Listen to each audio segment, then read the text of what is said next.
What's going on, everyone? So this season is going to be very interesting for D'Angelo Russell, right? How is he going to impact this Lakers roster, and what is going to be the inevitable outcome with him?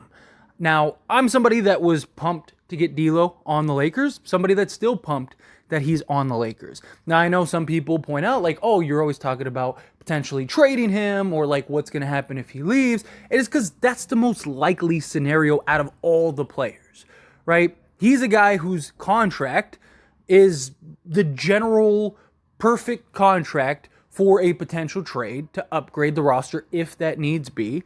That is also, D'Lo has a 1+1 year in which he could leave, and if things aren't going seamlessly, it's very possible the Lakers could look to just unload him to not lose him for nothing, right? And then also, D'Lo, how does he adjust to this roster with so many weapons and so many tools and his lack of defensive ability, right?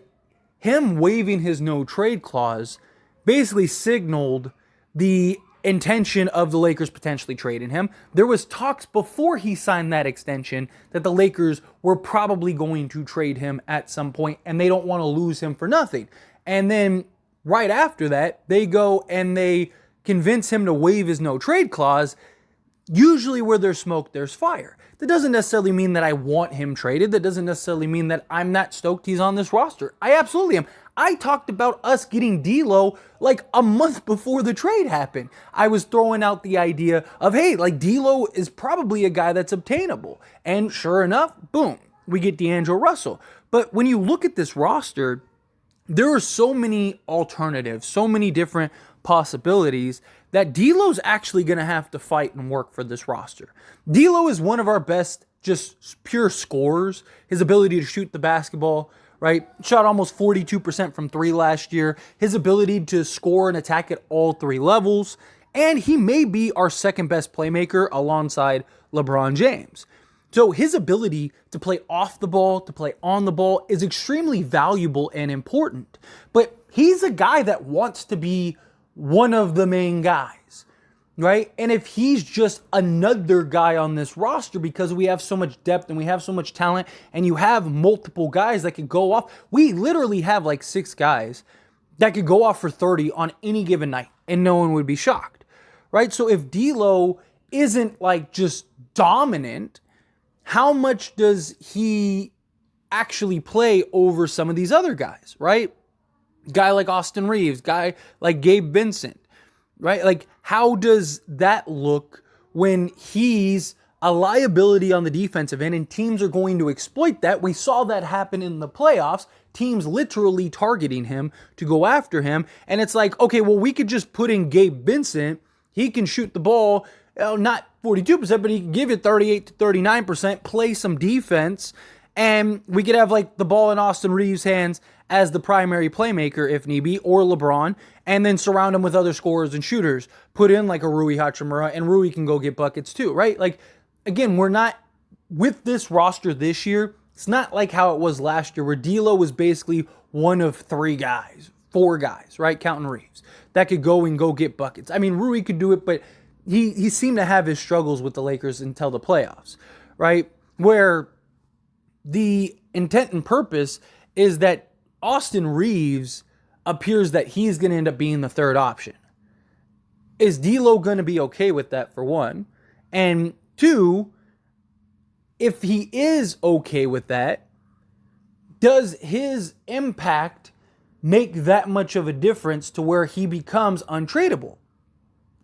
The point is that I believe that D'Angelo Russell is going to have to work and fight for his ability to stay on this roster, maybe more so than anyone else, right? And that's not necessarily a knock to him. Again, I think he's a great player. There's very few guys that are 17-5-5 guys, right? Or 17-4-6, whatever he is, right? And the ability to shoot 40+% from 3, the ability to make plays for others, the ability to knock down the mid-range, get to the basket, right? All of these things are very valuable. He was so good off the ball last year, which is, again, very valuable playing alongside Austin Reeves, playing alongside LeBron James. I am extremely confident that D'Angelo Russell is going to start for the Lakers, right? But again, because of his salary and because it's not a long-term contract, if something comes up that makes sense for the Lakers, he is very likely the odd man out unless he's just that good for them this year. If he is clearly far and away their third best player, which could very well happen, right? Like if he is that guy and he's just out here putting up 20 a game and dishing out 6 to 8 assists and all that, and he becomes a guy where it's like, okay, like we need him. He's too valuable. The chemistry's too important. All of that, right? Then I think he stays on this roster. I think he has a point. It's kind of one of the reasons why I think the Lakers should make him more of a scorer, right? Like we know that he can play make and he can take care of the ball and he can get other guys going and other guys involved. Him and Anthony Davis in that pick and roll was one of the best plays in all of basketball last year. And I do expect that to continue. But you have LeBron. How much is he going to actually be willing to play off the ball? Right? We saw it a little bit in the back half of the season and the playoffs, but how much of that was his willingness because he wanted to or his willingness because he was injured?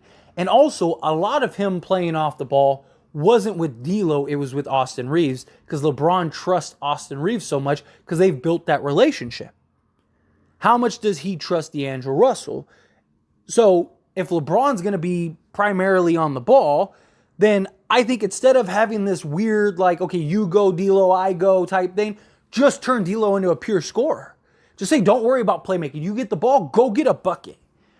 Right? Let's get your point total up from 17 to 23 or something like that.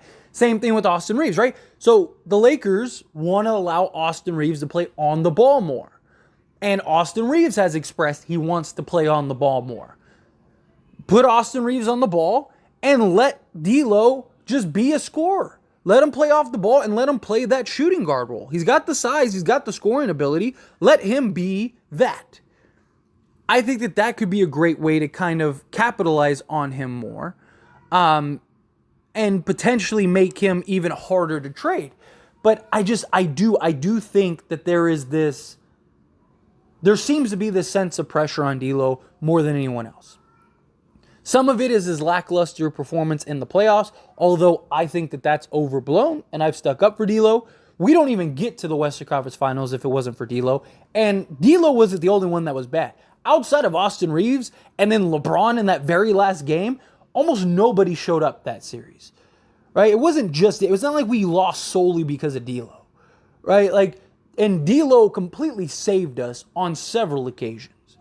So D'Lo was extremely important in that series, and he was very good for us during the regular season. And he only played like 8 games or something like that with the roster fully healthy as the point guard. How many times did we see him turn the ball over or a lack of communication? Not because of his mistake, but again, just because of a lack of communication because there wasn't that chemistry. Now he's going to have an entire offseason. He's going to have an entire training camp. He's going to have an entire preseason where he's going to be able to build those relationships. Okay, the guy likes the ball over here. His shooting pocket is here, right? This, like when he's over here, I need to put the ball here, right? All of those things are very valuable and important for a point guard. And if you're going to make him the point guard, I think you need to make him the point guard, right? Like if he's in the game and he's the point guard, make him the point, allow him to make plays and decide what he wants to do. If you're not going to make him the point guard, then make him the shooting guard and make the other person do that and allow D'Lo to just be the scorer. Because the problem is it looked like, and even D'Lo kind of talked about this, where it's like he didn't know where he fit in. Like, what am I supposed to do? You want me to go shoot 40% from 3? I got you. You want me to go get 20 points? I got you. You want me to get 10 assists? I got you. But there was never consistency in his game. And I agree. It's something that I talked about lastly. Like, what is D'Lo's role?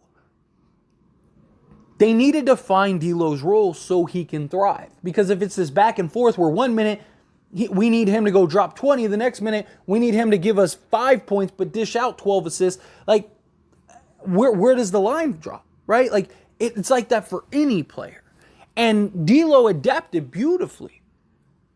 I really like D'Lo on this roster. I think that he is one of the more valuable pieces on this roster and going to have one of the most biggest impacts.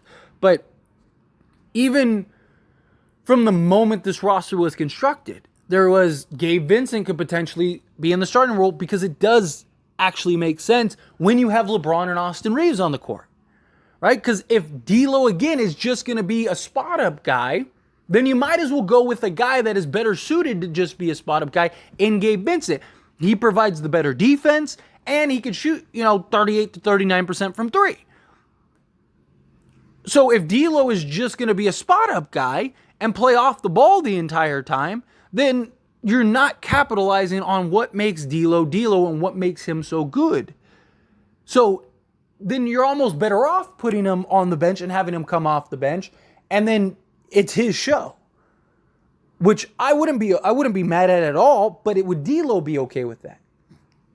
From the moment we re-signed him, even before we re-signed him, there was a lot of talk of like D'Lo's very likely to get traded. Again, it's because of his contract and the fact that he waived his no trade clause, and with the emergence of Austin Reeves, D'Lo isn't as big of a need as it was prior, right? And now you got all these other guys that could score, do so many things, and it's going to be interesting.